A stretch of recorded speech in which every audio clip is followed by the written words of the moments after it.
Hello, Bachchi, let's read the question. Given below are two statements. Statement 1, the minimum energy needed by an electron to come out from a metal surface is called the work function of the metal. Statement 2, photoelectric effect violates the law of conservation of energy. Choose the correct option from the choices given below. Okay.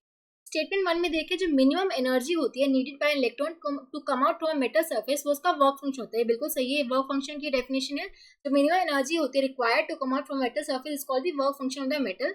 Work function का formula हमारे पास क्या होता है, H times is threshold frequency. Statement 1 बिल्कुल true है. Statement 2 में देखिए photo electric effect violates the law of conservation of energy, ये गलत है. Photo electric effect does not violate the law of conservation of energy. देखो फोटो इलेक्ट्रिक इफेक्ट में क्या होता है, जो हमारी लाइट एनर्जी इंसिडेंट हो रही होती है वो किसमें कन्वर्ट हो जाती है, इलेक्ट्रिकल एनर्जी में. हमारा फोटो इलेक्ट्रिक करंट प्रोड्यूस होता है तो एक हमारी इलेक्ट्रिकल एनर्जी प्रोड्यूस हो रही है, तो लाइट एनर्जी वहाँ पे किसमें कन्वर्ट हो रही है, इलेक्ट्रिकल एनर्जी में. It does not violate the law of conservation of energy. ठीक है, स्टेटमेंट 2 हमारी फॉल्स है बट स्टेटमेंट 1 हमारी ट्रू है. हम बोल सकते हैं statement 1 is correct but statement 2 is incorrect. जो कि हम देख सकते हैं किसमें गिवन है, statement 1 correct, statement 2 is incorrect. Option D would be the correct answer. I hope आप सबको समझ आया होगा. Thank you so much.